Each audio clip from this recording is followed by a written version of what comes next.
You know what else is amazing? The fact that we get to learn about offensive line football every single week. Hell yeah. Ladies and gentlemen, it is time for the first edition of the second season installment of In the Trenches with AQ Shipley.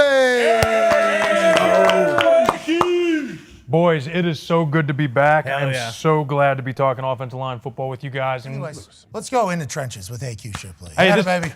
Here you go, AQs. this first clip from week 1 is not the same old Lions. It's the Brand new Lions. perfect. And I love this. Here, we got a new back. We got Montgomery who came over from Chicago. But check this out. This is what gets really cool. Whoa. We're running a counter back this way, but check it out.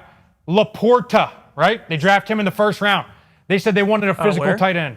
Where'd he go? I think a Hawkeye, maybe? I think he is. I think he's a Hawkeye. Oh. I didn't you. Tight end, you, right? So Yeah, exactly. They say.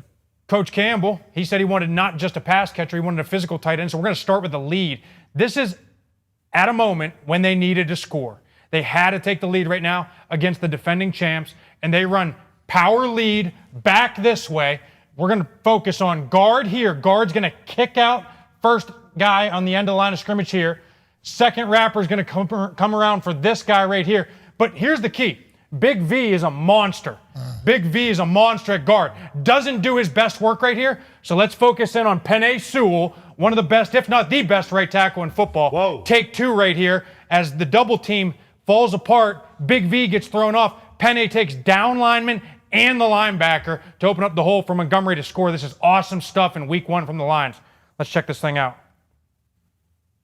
Cowboy remote. Shout out. Shout out. Shout out. Here we go. We get the motion. Shout out, Piero. Boom. Boom. Boom. Boom. Take Boom. 2, guys. Yeah, let's check this out. Let's Sewell rewind gets this. low, AQ. He gets low and digs them out. Not many Now, people can do that. That's exactly what I was going to point out.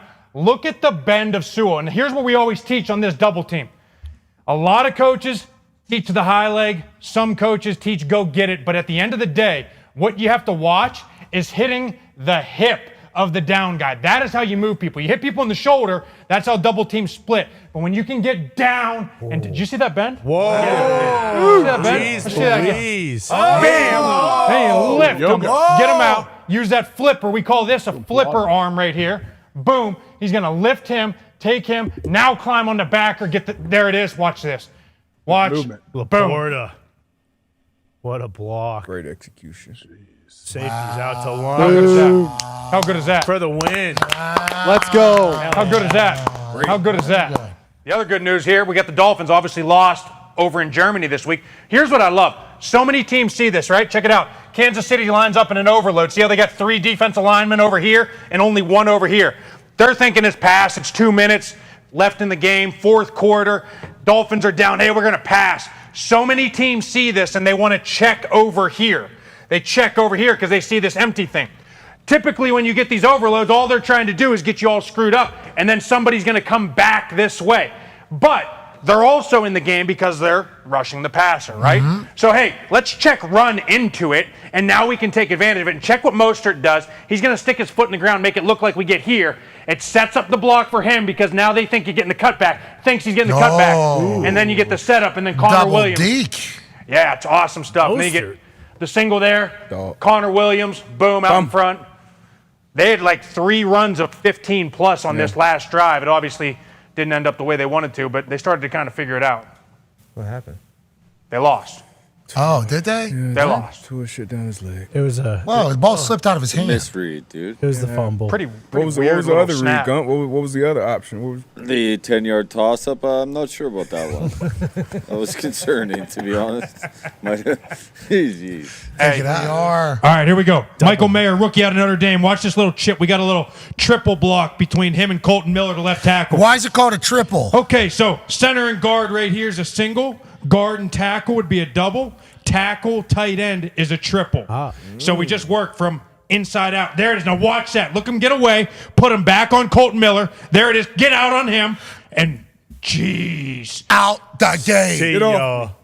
y'all. Hey, Darius, how hard is that? How hard is Mike Edwards, right?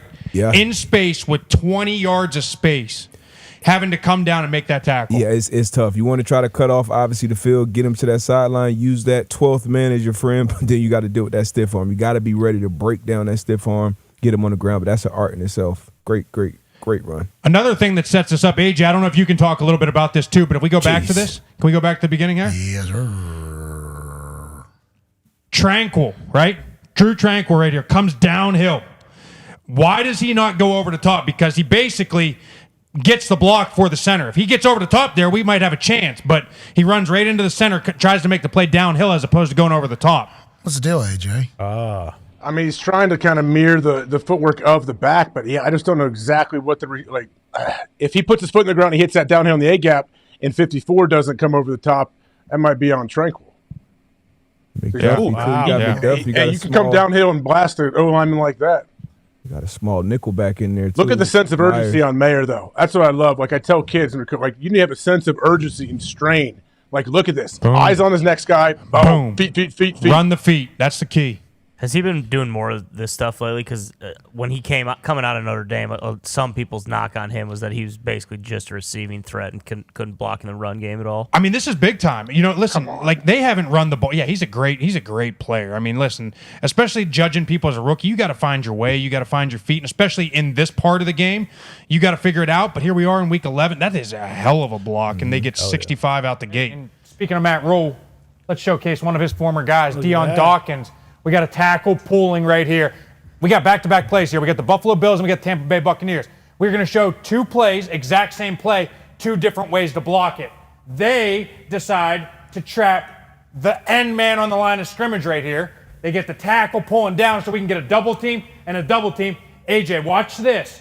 Watch this little vet move right here. Pull him back in. Watch Mitch Morse. Pull him back in. Oh, wow. That's holding. That's holding all day. Yeah, I knew you'd say that, but what a move. Pulls him back in. Then we get the gash. We get the gash up the middle. That was a fun play.